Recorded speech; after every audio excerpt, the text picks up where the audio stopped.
la grâce que le Seigneur a placée dans la vie de chacun de nous. Et ce soir, Dieu a choisi de nous bénir par la bouche de son serviteur, notre frère et papa William, qui va s'avancer ici ce soir. Acclamons notre Dieu alors qu'il s'avance ce soir. Bien, acclamons Jésus, acclamons Jésus. Merci, pasteur. Est-ce qu'on peut continuer à acclamer le Seigneur? Gloire à Dieu.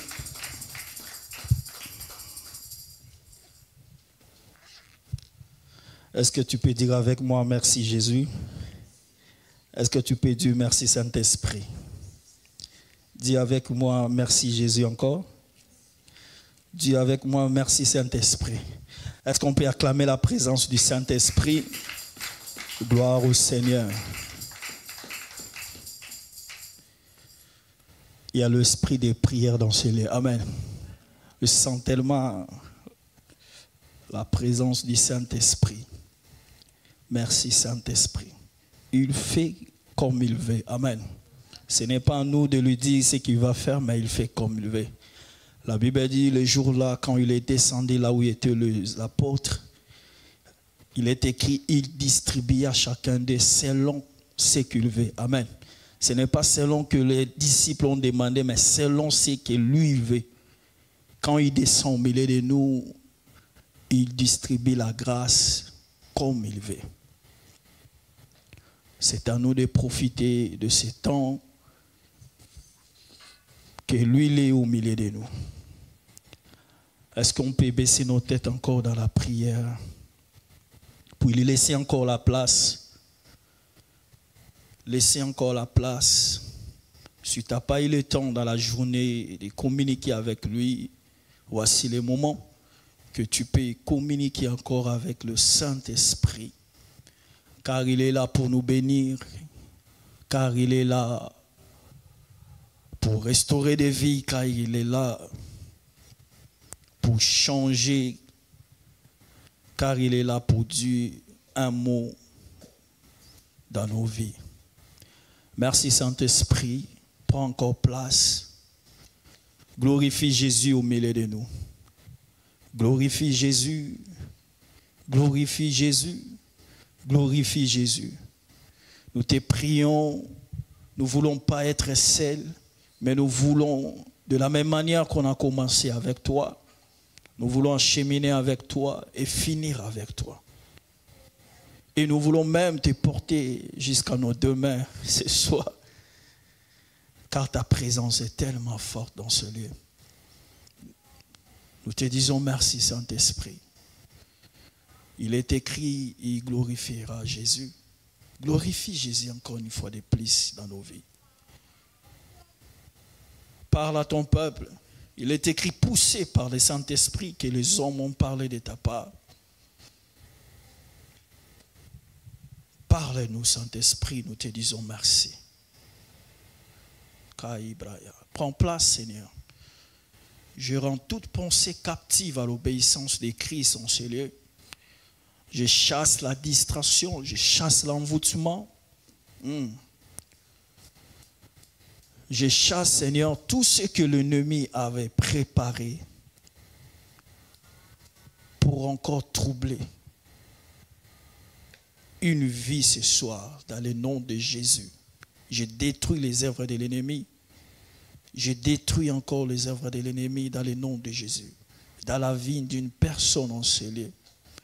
Seigneur, que ton sang protège cette personne et que ta main soit avec lui. Parle-nous pour la gloire de ton nom, dans le nom de Jésus-Christ que nous avons ainsi prié. Nous disons Amen. Est-ce qu'on peut acclamer le Seigneur, s'il te plaît? Acclame-le encore plus fort. Nous sommes dans notre temps de jeûne et prière. Amen. Je bénis le Seigneur pour cela. Et laissez-moi remercier d'abord le bon Dieu pour la grâce qu'il m'a donnée d'être au milieu, au devant de vous. Je dis aussi merci à l'ange de l'église, notre papa apôtre Albert. Et je salue aussi la présence de notre papa Adolphe. Et je dis merci au pasteur Omari pour l'invitation. Comme il a dit tantôt, ça, ici c'est ma maison. Amen. Je vais retourner ici n'importe quel comment. Je n'ai pas même besoin de l'invitation pour venir ici. Je viendrai comme je vais. C'est la maison, c'est, je peux dire la maison, c'est ma maison. Amen. Je suis là au milieu de vous pour apporter la parole de Dieu.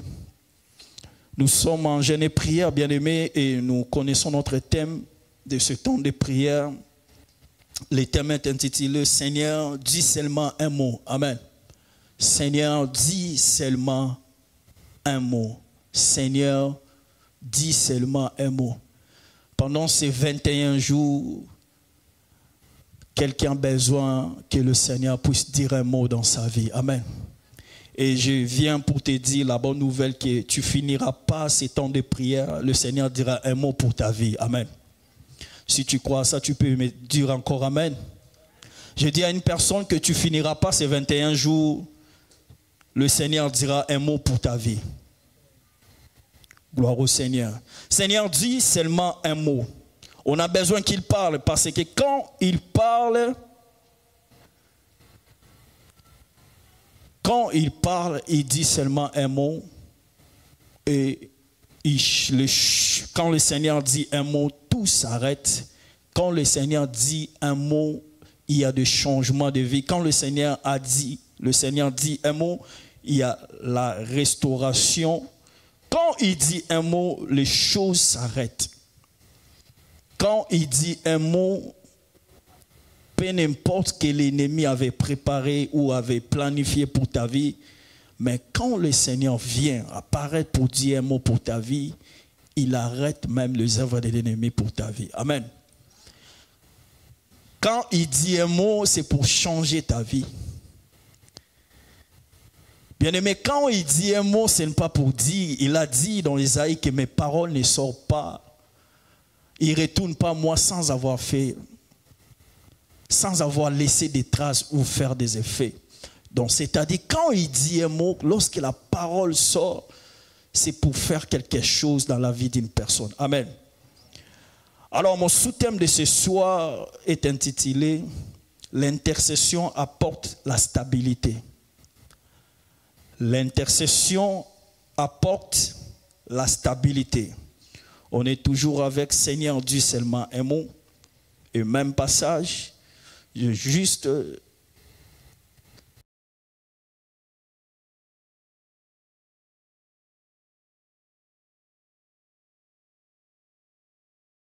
Seigneur m'a mis au cœur de porter ça, ce thème. Excusez-moi, c'est sous-thème. L'intercession apporte la stabilité. Amen. Est-ce que tu peux dire à la personne qui est à côté de toi, l'intercession apporte la stabilité. Gloire au Seigneur. Nous allons lire rapidement Matthieu, chapitre 8. C'est toujours notre passage de nos temps de prière. Matthieu, chapitre 8, le verset 5 jusqu'au verset 13. Je lis au nom de Jésus. La Bible dit, comme Jésus entrait dans Capernaum, un centenier l'aborda, le priant en disant, Seigneur, mon serviteur est couché à la maison, atteint de paralysie et souffrant beaucoup. Jésus lui dit, j'irai et je le guérirai. Le verset 8, le centenier répondit, Seigneur, je ne suis pas digne que tu entres sous mon toit, mais dis seulement un mot et mon serviteur sera guéri. Le verset 9, car moi qui suis soumis à des supérieurs, j'ai des soldats sous mes ordres. Et j'ai dit à l'un va, et il va, à l'autre viens, et il vient. À mon serviteur, fais cela, et il le fait. Le verset 10, après l'avoir entendu, Jésus fit dans l'étonnement et dit à ceux qui suivaient, je vous l'ai dit en vérité, même en Israël, je n'ai pas trouvé une aussi grande foi. Le verset 11, je vous déclare que plusieurs viendront de l'Orient, de l'Occident et seront à table avec Abraham, Isaac, Jacob dans le royaume des cieux. Mais le fils du royaume seront jetés dans les ténèbres du dehors, où il y aura de plaies et des graissements dedans. Et le verset 13 pour finir. Puis Jésus dit au centenier, va, qu'il te soit fait selon ta foi. Et à l'heure même, le serviteur fit guérir. Quelqu'un dit avec moi, à l'heure même, et le serviteur fit guérir. Gloire au Seigneur. Bien-aimés, nous parlons de l'intercession. L'intercession apporte la stabilité. Bien-aimé, pour l'entrée des G, laisse-moi te dire, là où les gens réunissent pour intercéder pour une chose ou une autre, ces gens-là sont capables d'amener, d'imposer la stabilité dans cette situation-là. Amen. Là où les gens se réunissent dans la prière pour intercéder, là je parle de l'intercession. Là où les gens se réunissent dans l'intercession pour prier pour une situation ou une autre, ces gens-là sont capables d'imposer, je dis bien ces gens-là sont capables. Les gens prient pour une chose ou une autre, ces gens-là sont capables d'imposer, c'est eux d'imposer la stabilité dans une situation quelconque. Amen. C'est pour cela, vous allez voir même, vous allez constater dans beaucoup des églises, le département qui est vraiment combattu, c'est le département de l'intercession. Amen. Le diable ne laissera pas l'intercession puisse s'allumer dans une église. Vous allez constater que beaucoup de départements sont fonctionnels dans des églises. Mais pour le département de l'intercession, vous allez voir que le département de l'intercession sont refroidis. Les départements de l'intercession sont rares dans nos églises aujourd'hui, bien-aimés. Pourquoi? Parce que le diable sait quand les gens prient, intercèdent. Comme j'ai dit tantôt, ces gens-là ont le pouvoir d'imposer les choses parce que ce sont les gens qui intercèdent ou parce que ce sont les gens qui se tiennent, qui sont des sentinelles, qui sont là pour veiller pour des choses bien-aimées. Et laissez-moi te dire, l'intercession est la base d'une église. L'intercession est la base d'une église. On peut avoir beaucoup de départements. Quand on manque les départements de l'intercession, bien aimé, on n'est nulle part. S'il y a un département au sein de l'église qu'on peut prendre à léger, ne pas prendre à léger, c'est le département de l'intercession. Si on peut même annuler d'autres départements, si on peut annuler les autres départements, les départements qu'on peut veiller sur ça dans l'église, c'est les départements de l'intercession. Parce que l'intercession, c'est la base, je répète encore, l'intercession est la base de l'église. L'intercession est la vie, je peux dire, comme une batterie de l'église. Sans l'intercession, l'église n'aura pas le feu. Sans l'intercession, que ce soit dans l'église ou dans une famille ou même dans ta vie, je parle de l'intercession, mais on va rentrer dans notre thème. Sans l'intercession, je disais tantôt, l'église n'aura pas le feu. Sans l'intercession dans une famille, cette famille-là n'aura pas le feu. Sans l'intercession, même dans ton mariage, bien-aimé, ton mariage aura beaucoup de problèmes.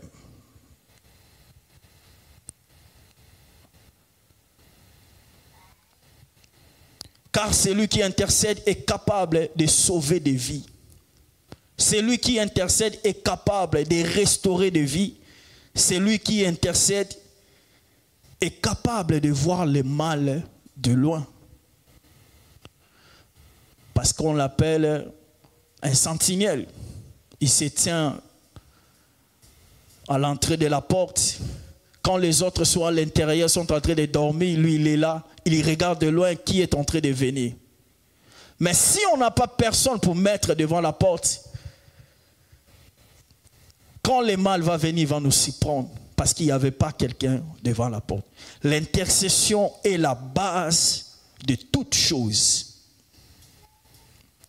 Je répète encore, celui qui est capable d'intercéder est capable d'imposer des choses dans des situations.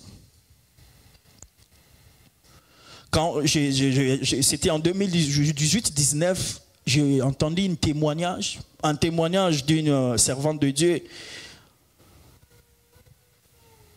Il démontrait comment l'intercession est importante au sein même de l'église. Elle a dit dans son église, quand elle commençait l'église, c'était difficile de tenir le département de l'intercession.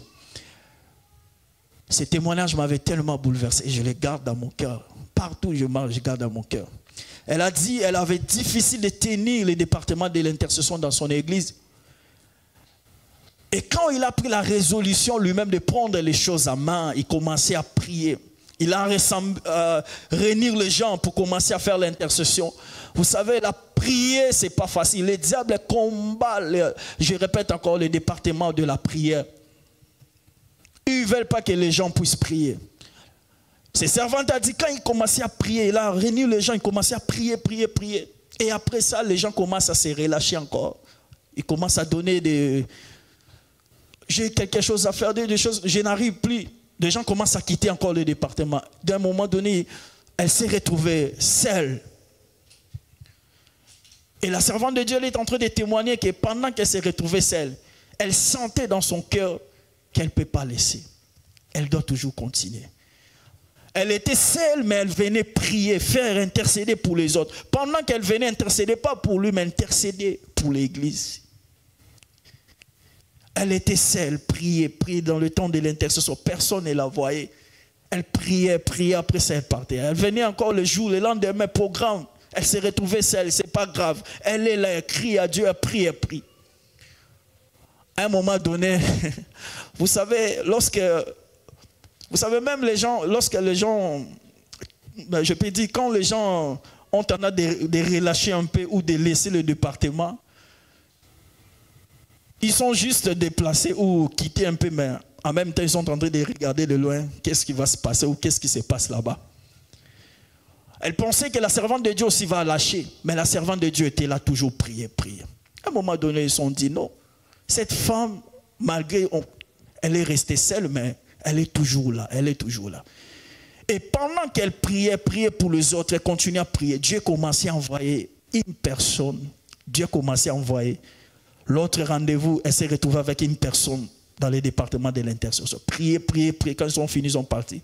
L'autre rendez-vous, deuxième personne arrive, 3 personnes, 4 personnes. Elle a dit jusqu'à ce qu'elle a construit tout un département de l'intercession. Et jusqu'aujourd'hui, c'est ça qui tient l'église, la base. Elle voulait d'abord toucher d'autres départements. Non, elle dit, c'est la prière d'abord. Bien aimé, sans une personne devant la porte, le mal va nous surprendre. Parce qu'il n'y a personne pour veiller ou regarder de loin quand l'ennemi va venir. Alors, retournons dans notre passage, Matthieu chapitre 8, le verset 5, parce que nous parlons, l'intercession apporte la stabilité. Nous allons voir la vie d'une personne, elle n'était même pas là, mais une autre personne est venue intercéder pour sa faveur auprès du maître. Cette personne, elle était dans sa maison, cette personne était loin, elle souffrait. Mais une personne autre a porté son fardeau. Une autre personne a porté son problème. Il a mené ça auprès du maître. Il est venu auprès du maître pour intercéder pour une autre personne. La Bible nous parle, là où nous avons lu dans Matthieu chapitre 8, le verset 5. La Bible dit, comme Jésus entrait dans Capernaum, un centenaire l'aborda. La Bible dit un centenaire l'aborda. C'est présentant devant le Seigneur. La Bible nous parle d'un chef. Lorsqu'on parle de centenaire, c'est un chef de soldats. Cet homme est allé vers Jésus pour intercéder en faveur de son soldat. Quand je lisais ce passage, je dis excusez-moi, quel type de leader? La Bible dit, le centenaire, lui qui avait les soldats, la Bible parle que son serviteur était malade. Et cet homme a porté le fardeau de son serviteur. il est allé présenter devant le maître pour intercéder en faveur de son serviteur qui était malade.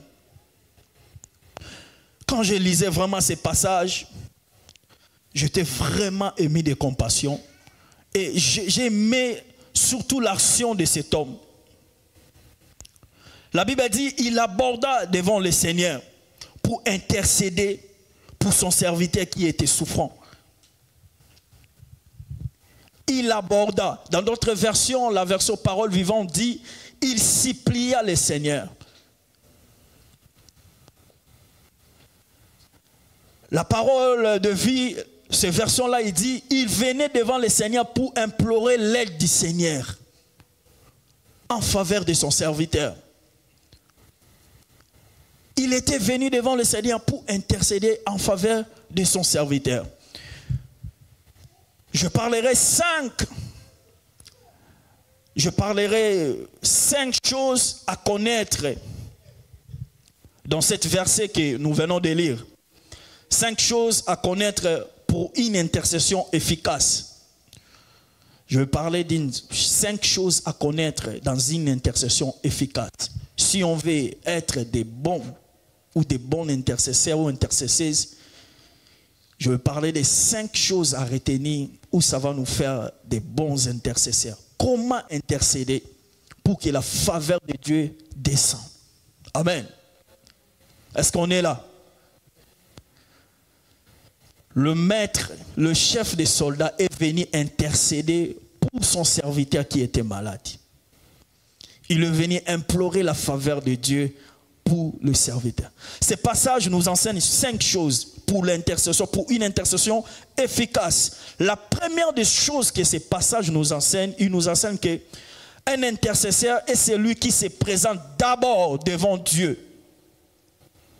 Un intercesseur, c'est celui qui se présente d'abord, je dis bien d'abord, premièrement devant Dieu, pour amener aussi les cas des autres devant Dieu. Amen. Il joue double rôle.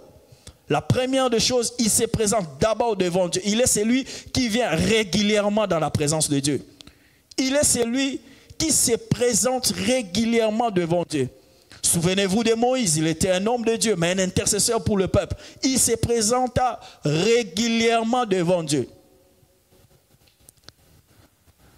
Le verset 5, la Bible nous dit, comme étant dans le Capernaum, un centenaire l'aborda.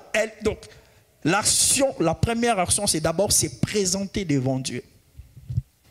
Tu ne peux pas être un intercesseur et tu es rare dans la présence de Dieu. Non. Aujourd'hui, ce mot, tout le monde se dit, je suis intercesseur. Et quand le Seigneur te cherche, tu ne te vois pas. Et quand même nous et l'église, on te cherche, on ne te voit pas devant la porte. Parce que tu dois être devant la porte. Ta place est devant la porte. Ta place n'est pas ici devant. Ta place n'est pas... Non, ta place est là. Quand on te cherche, on te voit. Quand on te cherche spirituellement, on te voit devant la porte. Tu es là, Seigneur.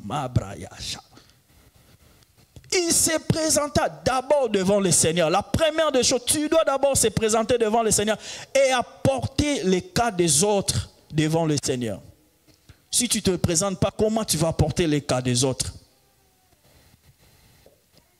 Il est celui qui se présente d'abord devant le maître. Quand tu te présentes devant le maître, que ce soit dans une bonne occasion ou pas, on doit te voir devant le maître. Occasion favorable ou pas, toi tu es là. Nous on peut dire que ah non, l'occasion n'est pas favorable, on ne se présente pas. Mais toi l'occasion peut être favorable ou pas, tu dois se présenter devant le maître. Dans la pluie ou dans le neige, tu dois être devant le maître. Aïe, chama. Qu'il plaît ou qu'il neige, toi tu dois être devant le maître. Tu ne peux pas dire non, il fait froid aujourd'hui, non, je reste à la maison. Tu dois te présenter devant le maître. Qu'il pleut, qu'il neige. Qu'il y a des troubles ou pas, qu'il y a des problèmes ou pas, un intercesseur ne regarde pas ça. Lui, son travail, c'est d'être devant le maître. C'est présenter dans une bonne occasion ou pas. Il est celui qui brise même les protocoles. Vous savez, un intercesseur brise les protocoles quand il vient devant le roi ou devant le maître. On peut dire non, attends, le maître est fatigué. Mais parce qu'il est celui qui apporte les fardeaux du peuple, le roi a besoin de l'écouter.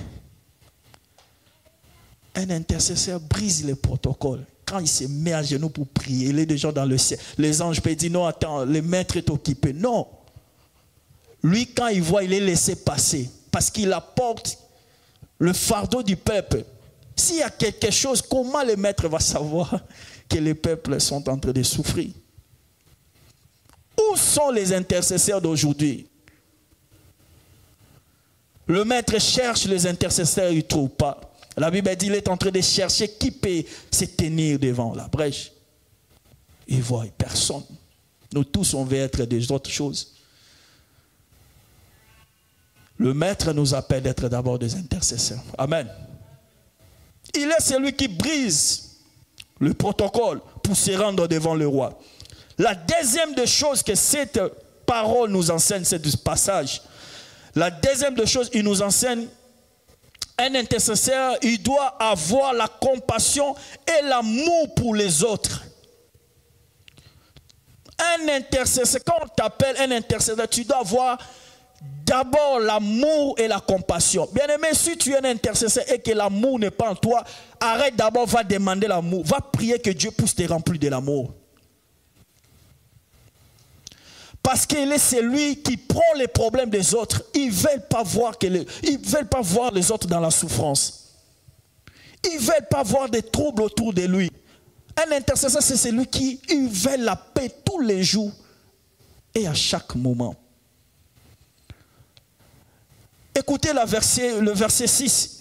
La Bible dit, lorsque cet homme se présenta devant Dieu, le verset 6, la Bible dit, il pria le Seigneur en disant, Seigneur, mon serviteur est couché à la maison, atteint de paralysie, souffrant beaucoup. Quel amour, bien-aimé. Un maître, c'est lui le chef. Mais il avait tellement d'amour envers son serviteur. Il a porté le fardeau de son serviteur. Sa souffrance était ma souffrance. Bien aimé, quand on n'a pas la compassion des âmes, on ne priera jamais pour les autres. Dis-moi la dernière prière que tu avais faite pour intercéder pour le peuple et l'Église. Quand tu ne vois plus ton frère, ta sœur, quand tu ne vois plus les gens que tu te mets à genoux, commencer à intercéder. C'était encore quand? Parce qu'on n'a pas les fardeaux, on n'a pas les fardeaux des autres. On n'en a pas. La Bible dit, il a porté le fardeau de son serviteur. Son serviteur est resté à la maison. Mais lui, il a porté son fardeau. Il dit, je vais chercher cet homme pour qu'il fasse quelque chose pour mon serviteur. La compassion. Il ne veut pas voir les autres souffrir dans la souffrance. Il est celui qui porte la compassion et l'amour. Bien-aimé, sans ces deux choses, on ne pourra pas parler sans ces deux choses, on ne pourra pas parler des autres auprès de Dieu. Quand on manque la compassion, quand on manque l'amour, on ne peut pas parler des autres devant le Dieu. Je n'ai pas ça. Comment je vais parler de lui devant le Seigneur? C'est la deuxième des choses qu'un intercesseur doit avoir. L'amour et la compassion pour les autres. L'amour et la compassion pour les autres. C'est ce qu'on appelle Moïse. Moïse avait non seulement l'amour, mais aussi la compassion pour le peuple. Ce peuple ça m'énervait. J'étais tellement, ce qu'on dit en québécois, tanné. Mais ce peuple qui te fait mal à la tête. Mais Moïse était toujours là pour intercéder pour ce peuple. Quel amour et la compassion. Les jours où le Seigneur est venu avec la colère pour frapper, il était là pour intercéder pour le peuple. C'est ton peuple. Si tu le fais ça, que diront les nations?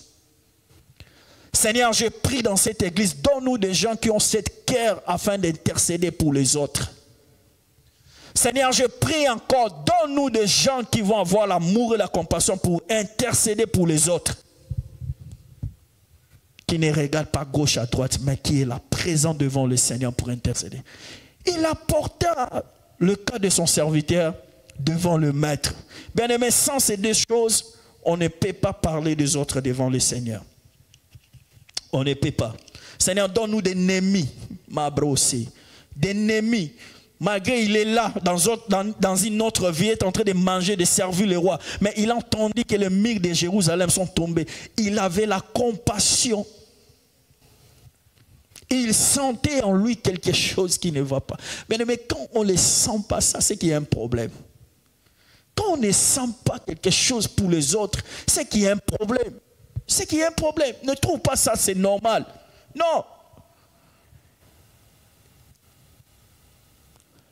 Il était loin. Il n'a pas dit, non, il était là. Le roi dit, qu'est-ce qui se passe? Il dit, tu ne manges pas. Comment je peux manger quand j'ai entendu la ville sainte? La compassion et l'amour. Seigneur, je prie encore que nous soyons des gens qui prient pour les autres, qui portent la compassion et surtout le fardeau. Donne-nous des ennemis, Seigneur, qui vont rebâtir encore. Donne-nous des ennemis. Il y aura des ennemis qui vont venir encore restaurer ici. Le Seigneur le fera et tu le verras. Il y aura des ennemis. Des ennemis. Des ennemis. Amen. La troisième des choses que ce passage nous parle, nous enseigne même, il nous enseigne qu'un intercesseur est celui qui insiste dans la prière. L'insistance. L'insistance dans la prière. Un intercesseur ne se relâche pas, quand bien même que les résultats est en envers de ce qu'il est en train de demander. Un intercesseur ne se relâche pas, même si tu vois les résultats est en envers. Prie, intercède, continue d'intercéder. Écoutez, le verset 7, la Bible dit, cet homme est venu intercéder. Il a apporté le cas de son serviteur devant le maître. Intercéder. Écoutez la réponse, les résultats de ce que lui, il entendait. La Bible dit, le verset 7, Jésus lui dit, j'irai et je les guérirai. Lui il parle des présents et le Seigneur, le maître parle de futur. Maître, mon serviteur souffre, j'ai besoin de ta main. Guéris-le s'il te plaît. Le Seigneur a regardé, il a dit, c'est bon, je vais le guérir, mais j'irai et je le ferai. Pendant que les gens sont en train de souffrir maintenant. Bien-aimé, cet homme, un vrai intercesseur. Écoutez ce que le verset 8 nous dit. Le verset 8 nous dit, le centenaire répondit, Seigneur, je ne suis pas digne que tu entres sous mon toit, mais dis seulement un mot, mon serviteur sera guéri. Lorsqu'on insiste dans la prière, dans l'intercession, c'est à ce moment-là que le Seigneur envoie les résultats. Il prie pour le présent, il veut voir les miracles. Le maître, c'est lui qui donne les miracles, il lui a dit, c'est pas grave, je vais le faire. Mais après, ça peut arriver aussi. On est en train de prier, intercéder pour une cause et on ne les voit pas. Peut-être le maître nous a déjà répondu et il nous a dit, je le ferai ça après 2 ans, 3 ans. Non, maître, pas après 2 ans, 3 ans. Nous, on veut aujourd'hui, on va insister. Il est en train d'insister, il est en train d'insister, il est en train d'insister. Le maître a dit, je veux le faire, je veux partir, je vais venir pour guérir ton serviteur. Lui dit non, quand tu vas venir là, ça va être encore trop tard. Moi, je vais maintenant. L'insistance dans l'intercession. Il est celui qui insiste. Un intercesseur, il est celui qui raccourcit les choses. Il est celui-même qui change les pensées. Je peux dire, il est celui qui change le verdict de Dieu. Est-ce qu'on est là?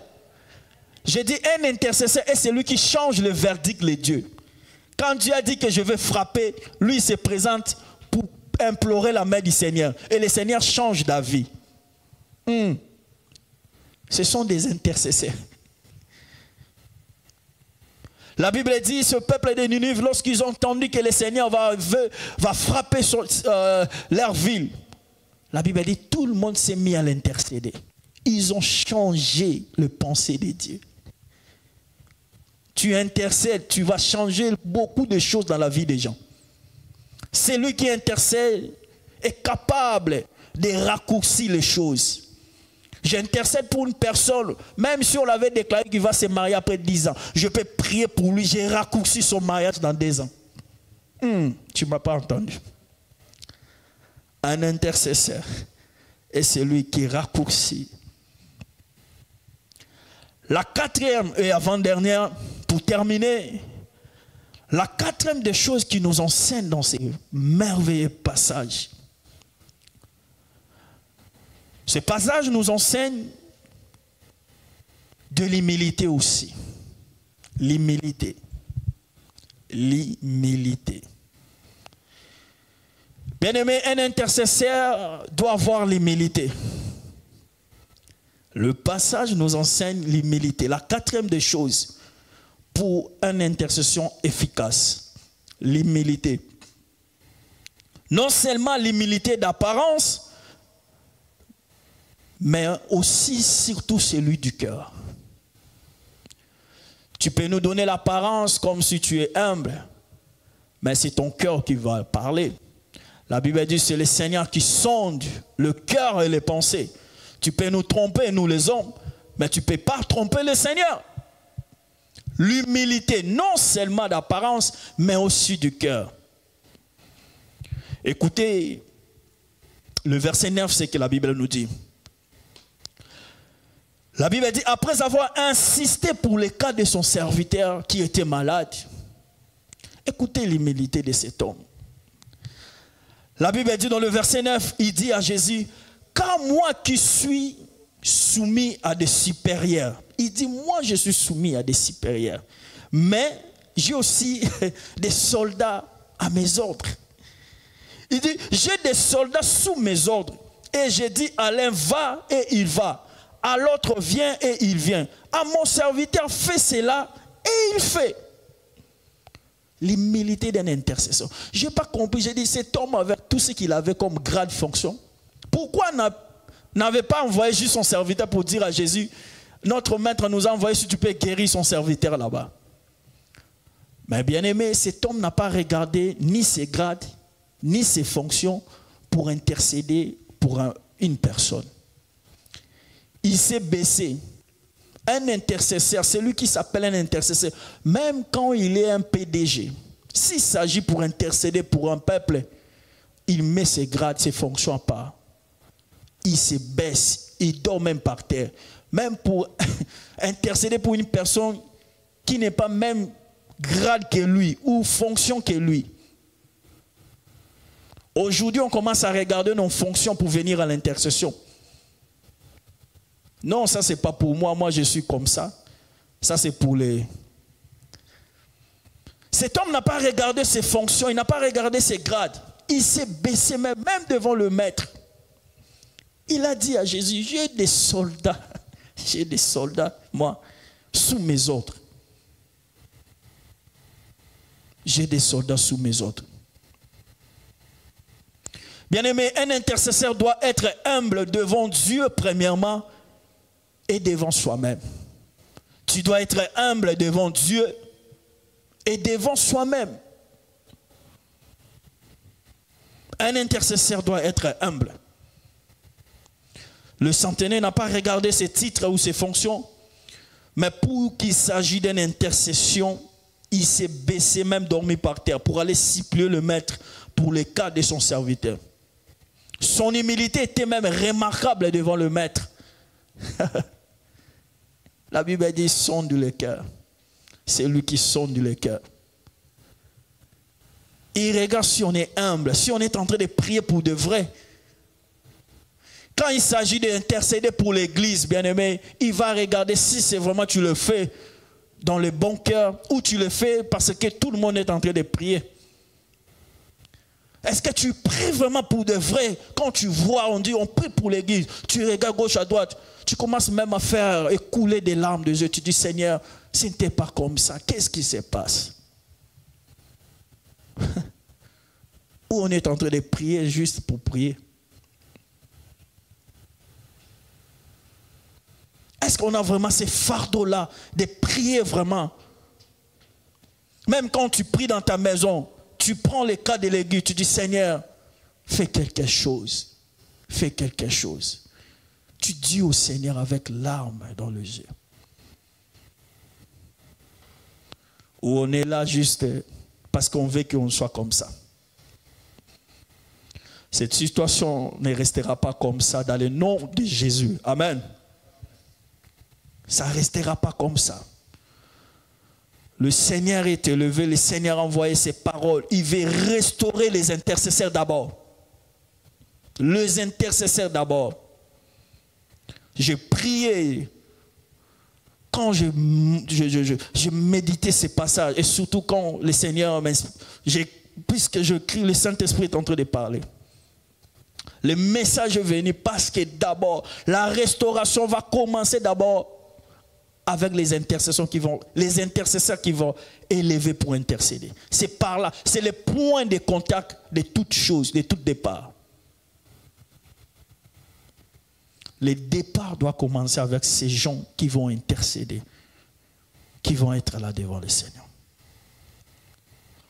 Un intercesseur doit être humble. Et pour finir, la cinquième des choses que ce passage nous enseigne, pour finir, la cinquième des choses, pour finir, ce passage nous enseigne la foi.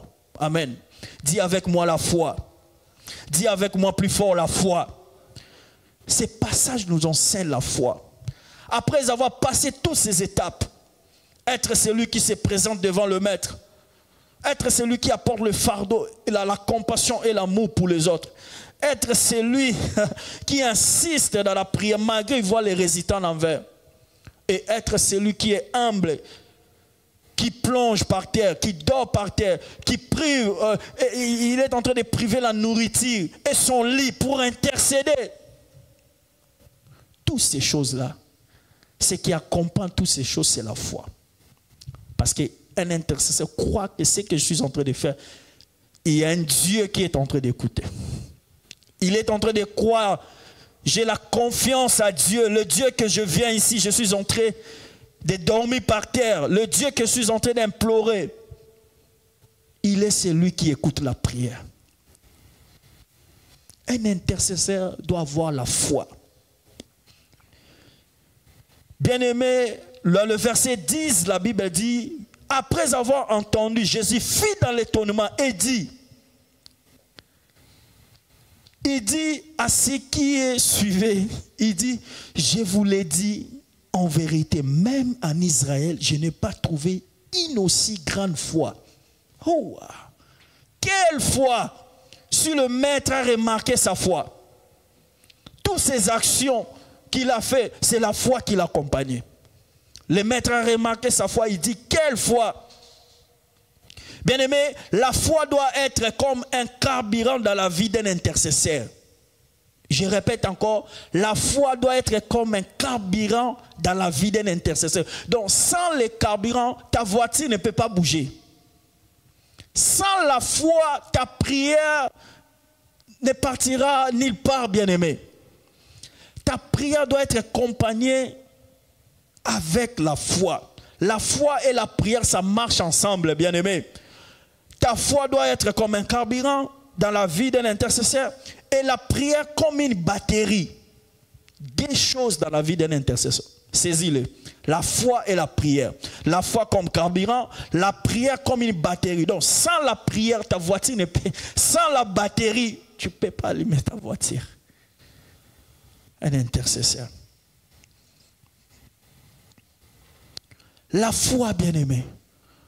On est en train de prier, mais on a la foi que les choses vont changer. On est en train de prier. Je suis en train de prier. Je crois que le Dieu que je suis en train de prier, il est le Dieu qui fera en sorte que ce lieu encore va être restauré. Je n'ai pas besoin d'attendre ou de regarder gauche à droite. Mais ce que je sais, il fera.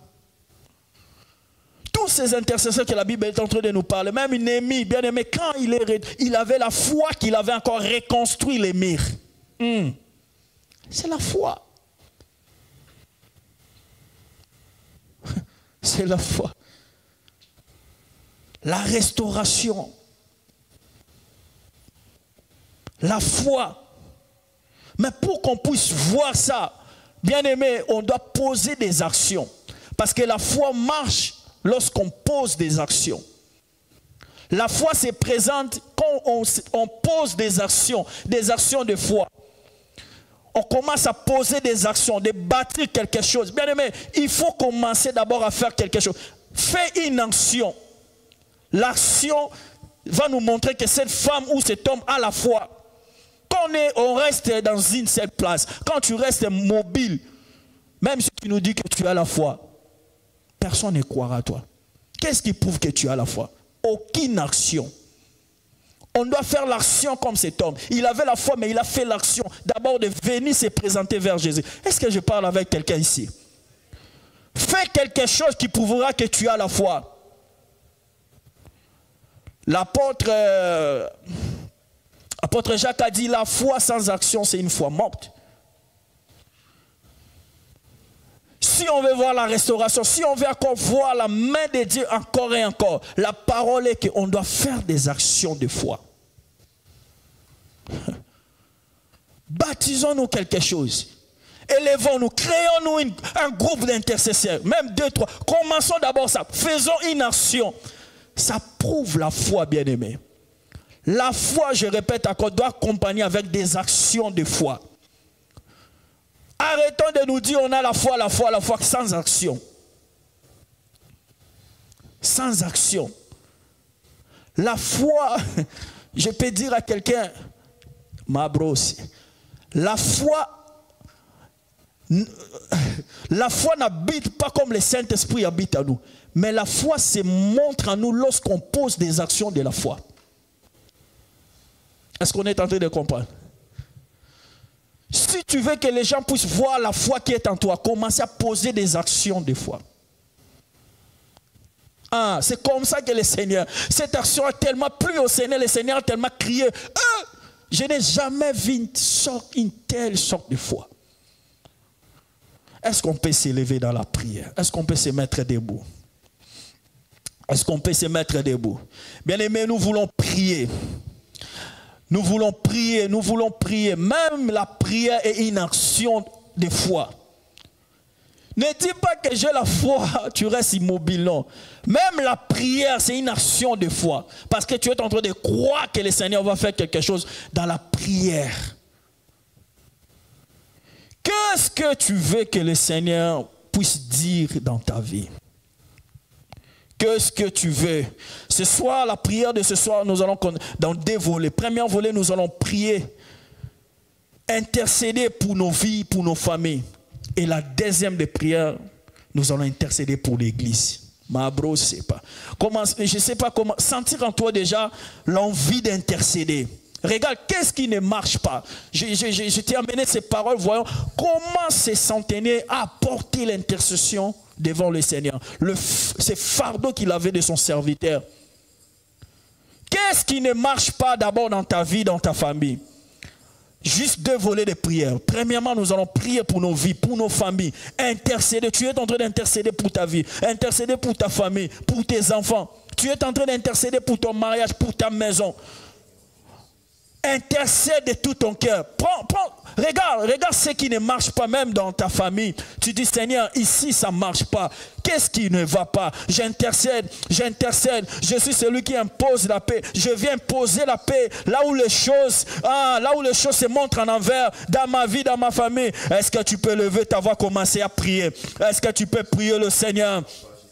Est-ce que tu peux prier le Seigneur? Dis, Seigneur, je suis là ce soir, intercéder pour ma vie, pour mes enfants. J'intercède pour ma maison. Il y a des choses qui commencent à clocher dans ma maison. Mais me voici dans la prière. Je viens pour intercéder. Est-ce que quelqu'un peut commencer à prier? Est-ce que tu peux lever ta voix dans la prière?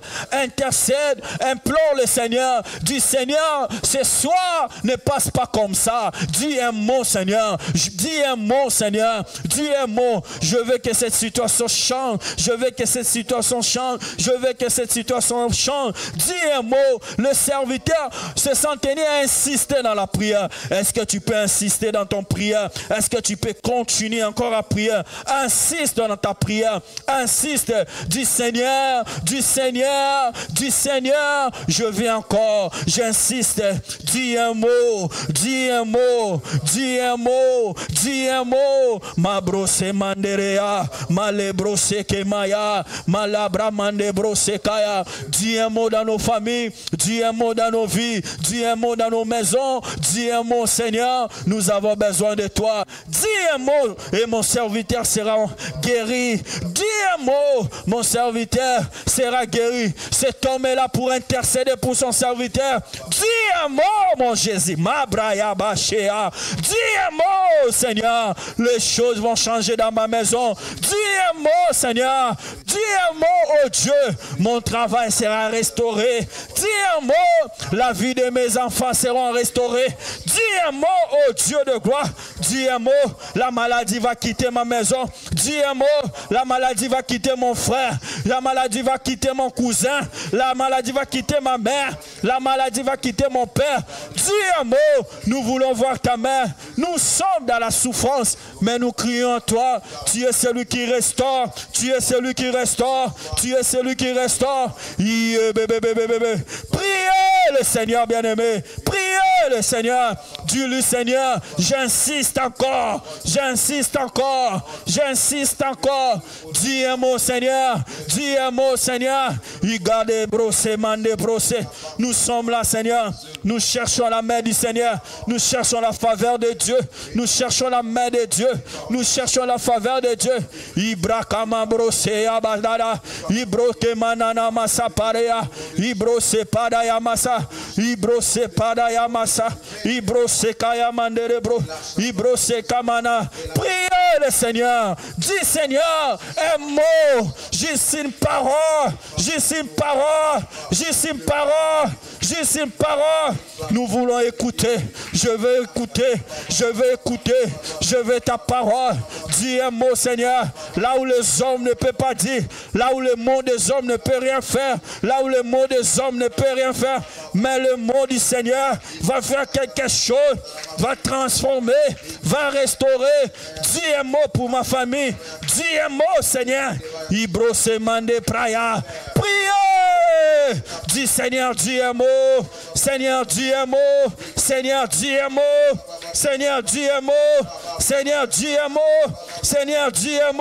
Nous sommes dans la prière. Est-ce que quelqu'un est en train de prier? Est-ce que tu es en train de prier? Intercéder. Continue à intercéder. Dis, Seigneur, je veux que des choses changent. Seigneur, je veux que des choses changent. Seigneur, je veux que des choses changent. Je t'implore, Seigneur, ta faveur, oh Dieu, ta faveur, oh Dieu, ta faveur, oh Dieu, ta faveur, oh Dieu, ta faveur, oh Dieu. Ma brosse manderea, mande brosse paya, male brosse paya, mande brosse padaya, ibrose padaya. Oh Jésus, oh Jésus, oh Jésus, oh Jésus, oh Jésus. Dis seulement un mot, dis seulement un mot. Dis seulement un mot, dis seulement un mot, et les choses vont changer, La maladie va se disparaître, la maladie va quitter, la maladie va disparaître, La maladie va disparaître. Dis seulement un mot. Dis seulement un mot. Dis seulement un mot, mon Jésus. Dis seulement un mot, Seigneur, pour ma famille. Dis un mot, oh Dieu Père, pour mes frères, mes sœurs, pour mes cousins, Seigneur. Dis un mot pour la restauration. Dis un mot, Seigneur Dieu. Nous avons besoin de toi. Nous avons besoin de toi. Qu'est-ce qui arrive dans la famille? Qu'est-ce qui ne va pas, Seigneur? Nous voulons ta main, Seigneur. Viens, Jésus. Viens, Jésus. Viens, Jésus. Viens, Jésus. Viens, Jésus. Viens, Jésus. Viens, Jésus. Viens, Jésus. Oh, Jésus. Insiste, bien-aimé. Insiste encore. Oh, Jésus. Oh, Jésus. Oh, Jésus. Oh, Jésus. Oh, Jésus. Oh, Jésus.